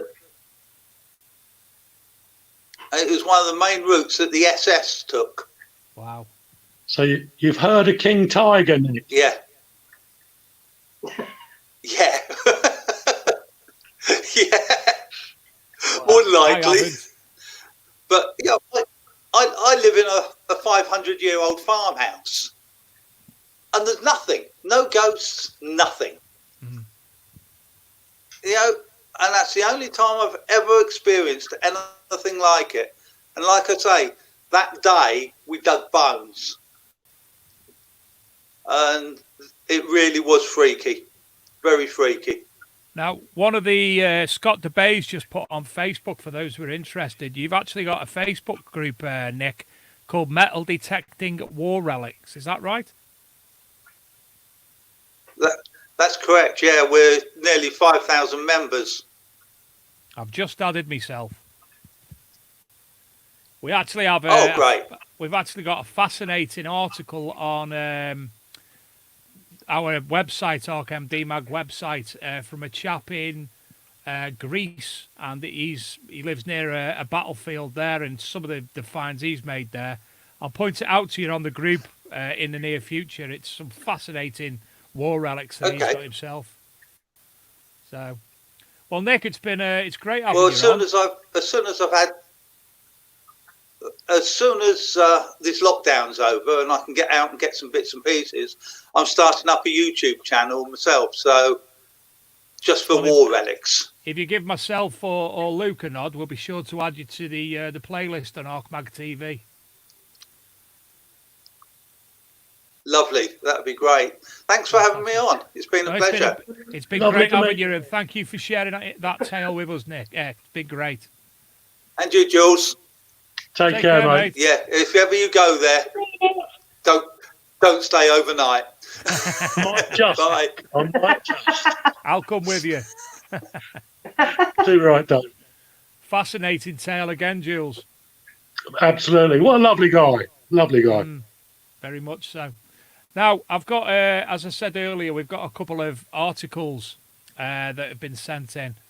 The first one, I know I have to share the screen now. Unfortunately, it stopped sharing before because obviously the world and its in its entire stupidity at the moment is not allowing us to do technologically what we want. So, can you see a church yet? Yep. Yeah, I Right. can see it. Fantastic. This is Shotwick Church in Cheshire. I know it very well. This is a good friend of mine, Alison Smith, who's an archaeologist, BA with honours. She wrote a number of articles for us. We went on a university site visit to interpret the adaptations and changes to Shotwick Church in Cheshire. We walked around the churchyard. There were about 18 of us. I was in a group of 4. As we walked back to the church and came out the other side, there's a grouping of several tabletop gravestones amid some aged trees. It was a sunny day, and I would say spring, summer, so the light was quite bright. As we walked to the front of the church again, there was a man, very similar to our tutor, standing and sort of leaning with both hands on the top gravestone with his back to us. He had similar clothes on to Howard too. I remember stood looking, and we all said, "What's Howard doing?" Then we heard his voice and walked towards us from behind us. We looked at him and looked back at the gravestone and said, "You were just over there." He said, "Well, I'm here now," and laughed. We all looked at each other and we all said, "Who was that then?" So he ran and looked round the churchyard, and there was no one else there. On the lane outside, he had completely vanished. Next up, Scott DeBay and Kimmy. Whilst detecting in South Wales, Scott and Huntress Kimmy of Dirt Diggers UK were in an abandoned 16th century stone mansion ground. It was built by the family member of the King of Wales at the time, and Oliver Cromwell was known to stay there as well while travelling. The land was 4 miles away from any other house or road. The only way in was an overgrown horse and carriage path deep through the woods, which we had to hike to get to the permission. It was literally in the middle of nowhere. Scott and Kimmy were a few hours into the hunt when a figure appeared in the distance during daytime. With just seconds to reach for his camera, Scott hit record, and this is what he ended up with. So a little bit of video footage now.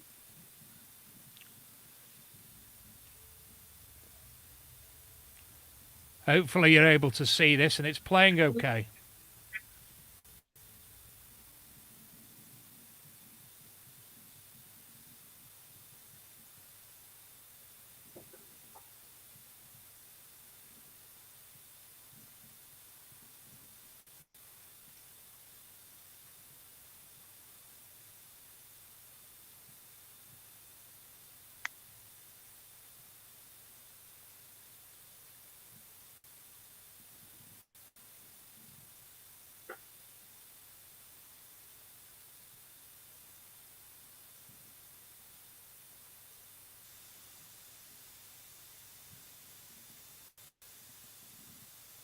So, hope you did you see all that footage? Did it come through okay? Yeah, fucking heck, that was mental, that is.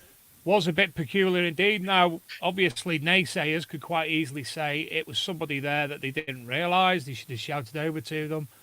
But Scott and Kimmy believe that they witnessed something paranormal, and we're not people who will go against people's beliefs. So, peculiar. Very. Definitely looked it to me. That was weird. That was. He looks very bent over, as in a very, very bad back sort of thing as well to me from a distance.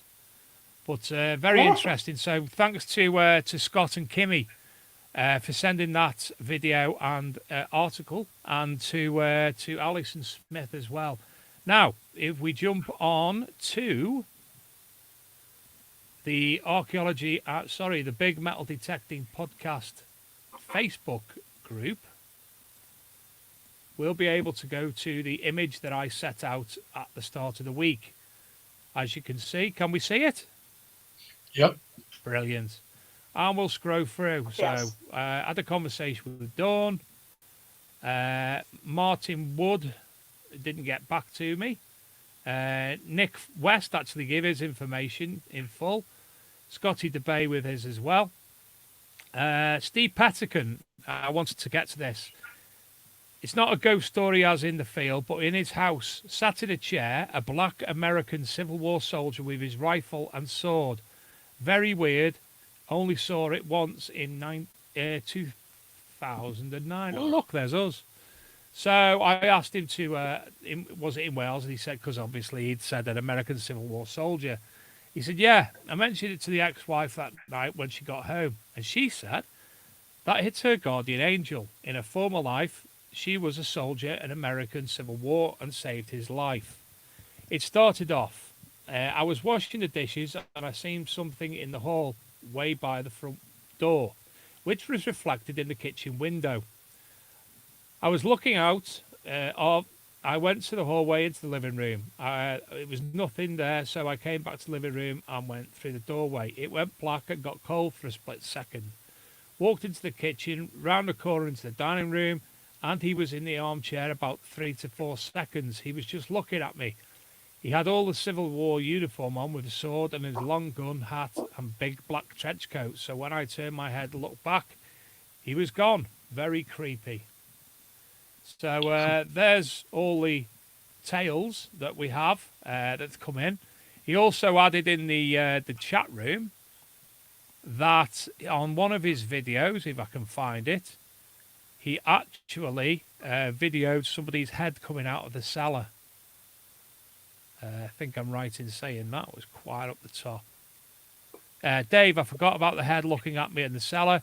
It's one of his old videos in an old farmhouse. So thank you all for sending that information in. I think we need some more information and stories from Jules. Right. For some reason, Dave, your voice has gone quite faint on my phone, so I'll do my best. Yeah, one has sprung to mind. Again, it involves an aircraft again, and it was featured in the national press. This involved about 25 years ago. Friends of mine were excavating a Dornier 217, which had been under a munitions line. It crashed, obviously, during the war, shot down by anti-aircraft fire. And because it came down on a munitions line, obviously that munitions line had to be repaired as quick as possible. So the bodies have gone down, the engine's gone down. That's no interest, level it, lay the train track over, get the munitions rolling again.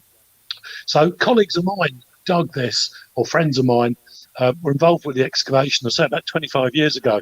And in the process, the first day or something of the excavation, it was now a deserted railway line. They found a few bits of aircraft, so they pinpointed the crash site with wartime photos. And a middle-aged couple turned up and started just looking around. Obviously, you have to be a bit careful with ordnance and the possibility of bombs. But they weren't spoken to rudely, just went up and asked them, what, did they see the aircraft come down? And thereon transpired probably one of the most amazing stories I've ever heard. The couple eventually, after a couple of days, started to say, well, they said very sad news that their son, I can't remember how old he was, 20, 21 something, had committed suicide at that point on the railway track. But all my friends were sort of thinking, well, what's it got to do with the air crash? But it transpired a most interesting scenario on this one was that from the age of, I think I'm right now, I may get certain factors wrong, from the age of about 6, their little boy had been able to speak almost fluent German. It just arose over a period of months. And then the little lad would get really irritated watching war films by saying they didn't have that in 1942 and that uniform is wrong. Anyway, they just put it down to the fact is he was interested in it. Couldn't explain the fluent German. And then he started getting very depressed. And he said that during the war, he'd been a board funker, which is a radio operator, on board a Dornier 217. So they questioned him further about it, and he took them to the crash site. And he said that he gave a specific name of the general, which I can't recollect. My colleagues checked the records, and this guy was there. So how would this young child or get into a teenager know without access to any records at all? Anyway, he was convinced towards the latter stages of his life he was convinced that he had been a German radio operator on this particular Dornier 217. And sadly, he actually committed suicide exactly where it had crashed on the railway track. Now, when we excavated, or say my colleagues excavated the plane, substantial human remains were found, including the radio operator that this young lad claimed to be. And ensuing from that, they managed to trace the families in Germany, obviously the German War Graves Commission, etc.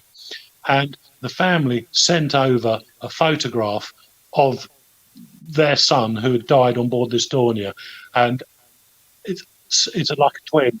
They're absolutely spitting images. And that young lad also died on board the Dornier, aged exactly the same as the young lad who committed suicide. You know, that it's just remarkable. It was published, I believe, maybe the Mirror or the Telegraph covered it 5-10 years ago. When you see the photograph of this German Luftwaffe crew member and this young lad who committed suicide, they are the same person. Absolutely same person.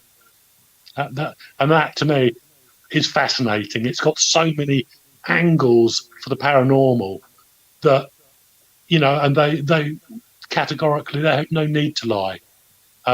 You know, and they actually said, we've come here today where our son committed suicide to see maybe the body of who he claimed to be being recovered, and it was. Probably one of the most remarkable, strangest incidents. In Britain, looked the spitting image of this German guy, but then again, he claimed to be him. You know, is that a case of a burnt-out spirit just plopping into somebody else and going through the same things? And sometimes the bridges break down, and the people who maybe, I don't know if want of a better word, use that deceased spirit again, it's not quite right, and they can't handle it. And you know, just too many coincidences there by far. You know, probably one of the most intriguing accounts I've ever come across. That's something I don't think anybody could even begin to explain. No, I mean, there are no loose ends to it. This young lad claimed to be that German radio operator and was. I don't know how it happened. I really don't. But it did. You know, there was no mistake. They looked absolutely identical, died at the same time. And that young lad killed himself exactly where the Dornier had gone in. And you could never have known. Nobody alive today, apart from specialist researchers, would have known where that Dornier was. What do you think, Dawn? I think that's incredible. I mean, I remember watching a TV programme with a little kid that was very similar to that would believe that he'd been born in an island in Scotland. And he was convinced, and he kept saying he wanted to go there, and he described all the house he lived in, and they actually took him. He was only about 6. Yeah, and all I remember that, Dawn. Have you seen it? Yeah, same sort of thing. Yeah, you know, same sort of thing. You know, maybe, I don't know, I'm not religious in any capacity. Sometimes I wonder if there were only so many, call them what you want to call them, souls ever made. And when the world overpopulates, you know, when an old man dies, that soul gets used into a newborn baby, and the baby may die or it may live on. And sometimes the bridges between each of this usage aren't quite made right, and a little bit of the past leaks through, sometimes to the extent that the user of that, I don't know, energy just simply can't cope with it. And it's just not meant to be. I mean, that young lad who committed suicide, you know, he you know, I don't know, he just wasn't supposed to be, you know, beyond that age. But absolutely amazing. Darren Dootson says on the news feed that boy saw the programme, and the boy could speak Scots Gaelic as well, and obviously never been to Scotland. Crazy.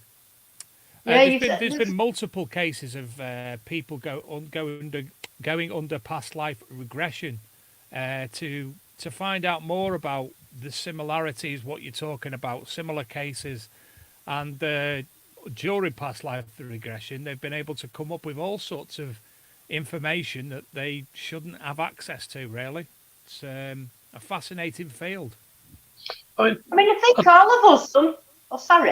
I think all of us sometimes have a connection with a certain sort of era, don't we? I mean, you know, a lot of people, some people like, they say, I really like the 1930s. And Yeah. I love the old cars, the clothes. I mean, I watch all the old black and white films. I don't watch modern films. I've got a real connection with the 1930s. And I watch these things, and, you know, and I don't know whether I've got some connection with there. But, you know, most of us have, like, you know, some people love medieval things, don't they? And I think that's some sort of subconscious attachment to something. Absolutely. Definitely. Mad as cheese. How the world is. As Jules says, you know, it might be a case of a soul doesn't get. Let's look at Beetlejuice. The souls went out of the house. They went into another dimension, another realm, and when they came back, it was 20 years later. The house had been sold, and etc., etc. Is it like that in the other side? I'm not saying they'll go to a waiting room for dead people, but, you know, is there an occasion where they do turn up 20 years, 30 years later and they're confused? I mean, there's also, historically, some fantastic tales. There's a place in York where a Roman legion came through the house, through the cellar, and because the cellar was raised, they were still at the same level that they actually walked at originally. So all you saw was the top half of the body. I think it was a plumber, actually, and the plumber witnessed this, explained it perfectly. They passed through the cellar, and all you could see were, I don't know, midriff up, because the cellar floorway had been... So they were walking in exactly the same place as they did 1,000 years ago, 2,000 years ago, and then today, the floor's level, they're still walking the same path. Marvellous. And there's so many more tales like that. Are you still with us, Jules? You haven't moved for about an hour. Jules is stuck, Dawn. I seem to have lost you guys. I think the phone might have We can hear you, Jules. We can hear run you. out of power. So I'm dreadfully sorry. I'm gonna have... Well, Jules, I know you're not there anymore because it's been cut off, but it's been an absolute pleasure as ever to have you on the show. So it's Darren Dootson, Dawn. He says Sutton Hoo was discovered after the landowner had a vision of a Saxon burial procession. That's fantastic. There's a video, Dawn. Kev Marchese pointed this one out last night to me, but there was another one I sent him. It was about a church in North Wales where I've been involved in investigating it for, not obviously with the church's say-so, but it's, you know, you can go on the grounds at night, etc., because there's a public car park, blah. And we done some filming there with the Canadian crew in ghost cases. It's called Shocklock. And Paul is desperate to come back to the UK because of the things that him and Holly witnessed. Now, they'd never been to the UK. They didn't know the history of the church. They knew nothing about the church. But part of this episode, I'm actually stood with Holly and she went, I've just had a really, really weird experience.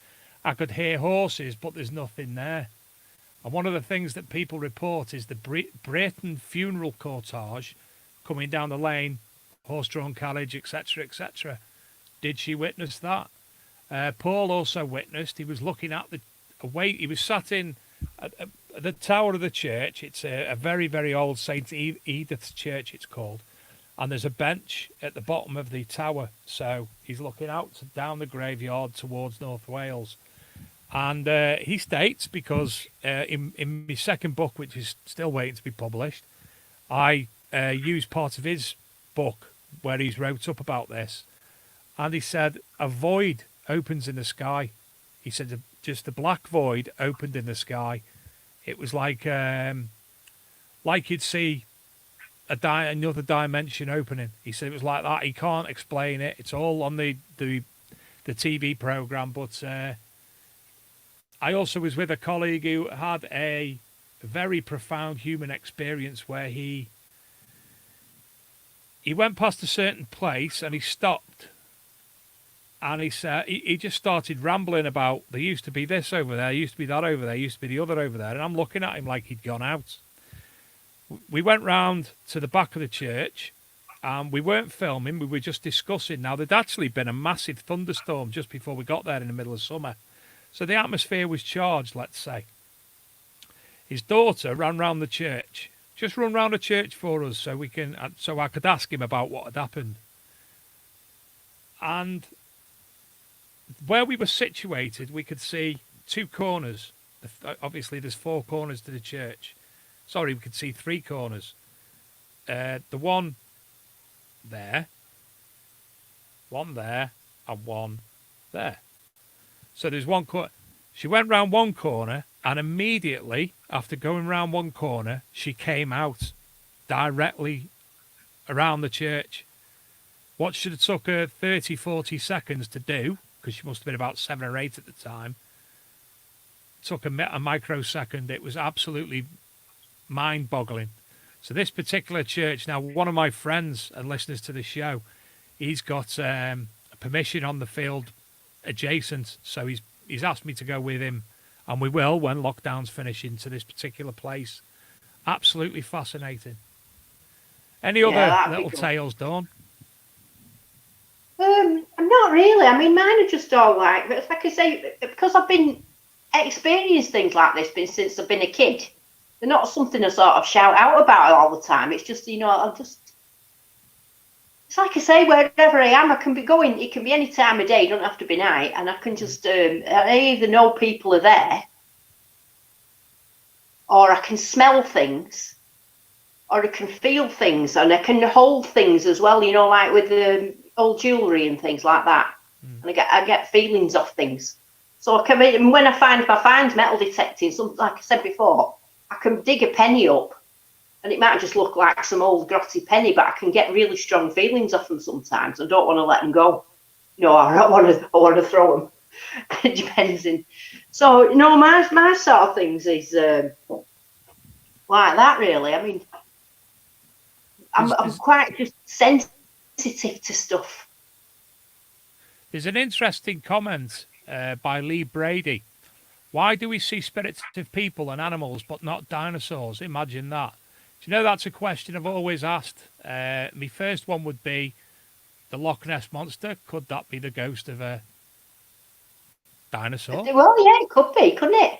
Alternatively, whatever fuels the energy to create something paranormal, i.e.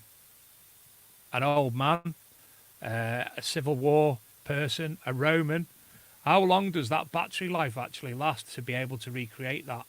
We can look at the sandstone theory, where it's something that's the stone something's occurred with an energy of the stone, where it's recorded an instance, because we know water can contain memories. Like we all know about all the water stuff. But what makes the playback? What is the energy that feeds the playback? It's fascinating. It's an interesting thought, that. I mean, with paranormal, people see I don't see Romans and them sort of things. I mean, I'm just a very feeling person where I just sense stuff all the time and I see outlines of things. But you're right about that. I mean, why don't we see dinosaurs?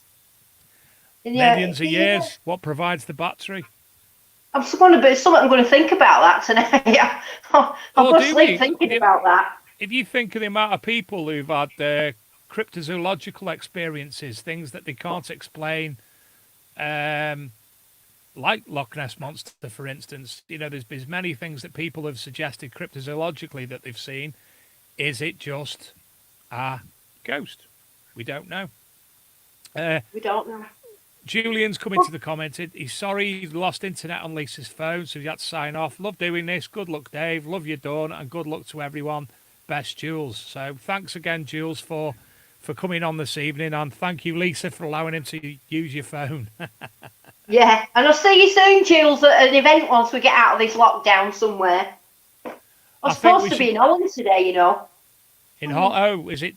What was this weekend? Is it the Garrett event? Yeah, it was the Garrett event, and I was invited to go, so I was supposed to go Friday.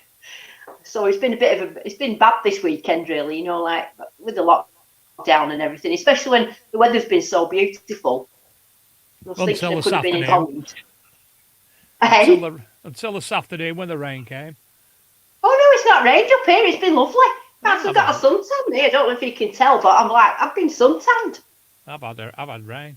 Do you know, Dawn, as well, I done a video the other day. A video with my face actually on it, would you believe? Because you know how much I hate doing videos. I received a Nocta Macro through the post on Friday. So I did a brief unboxing video because obviously we can't go metal detecting. So I got the Simplex, which says simple in the title, and we know I'm simple. So I'll discuss that more on Thursday's show. We haven't got a guest lined up at the moment. I've got some work to do this week, but we will have a guest on Thursday, and I'll discuss about the new Simplex. But I actually done a video. It's meant to be a great machine. I mean, it was something that's funny. I mean, I don't know if you know this. Well, you probably do, don't you? But Garrett's bringing out a new machine called an Apex. Yeah. And we were laughing today on the internet about all the machines that have come out recently. And you've had the Orcs, and then your Simplex, you've got Apex, and they've all got an X on the end of the name, haven't they? What about the Vanquish? Oh, apart from the Vanquish, yeah. That one spoiled the little run. Well, that starts with a V and it's near X in the alphabet, so that'll do. Well, Dawn, thank you as ever for coming on the show. It's all right. I think we'll wrap it up now. Where can people find more information about yourself, Facebook and YouTube? Well, you can find me on Digger Dawn Metal Detecting on YouTube. A minute, obviously, because of lockdown, I can't go out, but I'm making videos. I'm doing. Luckily, I live in a place with lots of history, so I'm doing videos of my walks and things. You know, of all fell down buildings. So it's going quite well actually. And my metal detecting group, Digger Dawn Metal Detecting on Facebook, and Digger Dawn on Instagram. If you want to follow me anywhere, look at my daft pictures. Now you do realise, on my behalf, you're going to have to go to that creepy place with the someone looking at you and do a video there now, don't you? I challenge you. I was there today. I've actually filmed it, Dave, and you'll see it on the video if you watch it. I'm in this one place and I get completely spooked out and I have to leave. I have to leave straight away. That was today. I'll have to have a look at that. It was in a World War II. Because this place where I mean, it's a beautiful place. It's called Weedall, and you've never seen scenery like it. But because it's so hidden in this big, like, what do they call it? Where there's a river at the bottom, like it's a very, very hidden place. In 1941, they built an ammunition factory there, and it filled between 1941 and 1943. They filled 136 million bombs. So they were 20-pound bombs and 25-pound shells, and they hid it, and it was in there, so they didn't know where it was. It was this ammunition factory. So it was right in the middle of the trees in this wood. You would never know it's there. I mean, if the Germans had dropped a bomb on it, the whole of England would have probably blown up. But because it was there, they had all these secret buildings, these air raid shelters and these little lookouts. So that's what I went hunting for today, you see, to try and find the remnants of them. And I did find them. And so I went in one of them, and that's where I was getting a bit freaky. I had to just leave. I've just actually Googled Weedall while you were on the screen, and it's got all the Fairy Glen and the Fairy Bridge and everything. Yeah, I went to the Fairy Glen. It went all up there. I mean, this one place, it's got everything going for it. I mean, it's a small area. It's only a 10-minute walk from my house. Well, first of all, you walk up the old steam track where the steam train was, and that was built like 1880. That's where the scary bloke is on the side. It's got the best viaduct you've ever seen. And then I went down to the Fairy Glen, and then I went looking for all the World War II stuff as well. And I had a look at an old mill that went over. It was called Old Mill in Thruch, which is Anglo-Saxon. And that's how I've got an Anglo-Saxon accent, actually, if you don't know. Old Mill in Thruch means the old mill in the Thruch, and that was built in 1600. And I was down there as a Diggy was well excited down there. I don't know what he was sensing, but he was loving it. It's like that. Come on, Diggy. Be all them bones buried there. Fantastic day. Excellent. Well, have a look over at Rob Random saw Claggy detecting the Fairy Glen. Rob, well, he's done it as well. Yeah, I was down there today looking at it. It's a beautiful place. Claggy. I know what he means. All right. Well, anyway, again, thanks, Dawn. It's been an absolute pleasure. For everybody who's listened tonight, thank you very much. I hope it's give you something to think about, or if not think about, actually come to somebody and tell them your tale of something that's occurred, because I know it's very hard for people to discuss what's occurred with them. Manly men and what have you, we don't do things like that. But you know, people would love to hear the story. We love to hear your stories. I know it's totally off the normal manner tonight by doing a paranormal show, but we hope you enjoyed it. And thanks, obviously, to Dawn, who's gone like that. Might not. Oh, camera's died, so it's just me. Thanks, Dawn, anyway, for coming on. Thank you to everybody who's listened tonight, all the new listeners. You can find us normally, as Luke's put at the bottom of the screen, Thursday at 8 p.m. we will be back to detecting, back to normal. We will do another special show. We were talking with Mark Beecher of Detectable, and we've got another potential special lined up in a couple of weeks where Scotty B and Kirst and Kieran from Find a Field will hopefully also be on. Thanks to Jules for coming on, to Arron Weedall, as ever, to Dawn, to Nick West for coming on as well, and thanks to Alison Smith and Scott DeBay for adding their stories into the show also. Pleasure as ever, and hope to see you again this coming Thursday. Thanks to Luke in the background and Laura for keep poking me in the ribs on Messenger as well. It's been a pleasure, everybody. Good night. And I went over to show them. Sorry, it's DJ. I think this is what people or a toy shop. A little bit too about the situation. I think the whatever you actually been involved with.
I'm Dave D, and you're watching XP Team USA.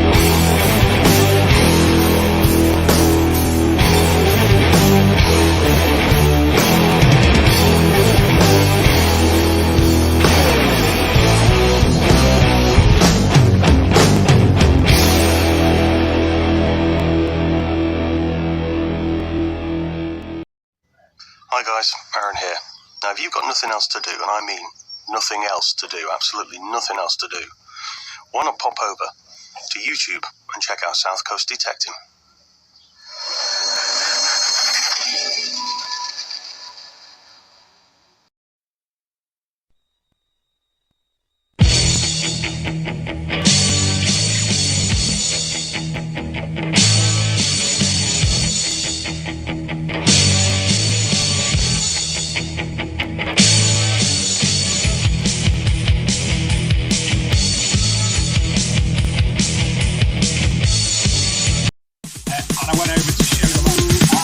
Sorry, it's DJ.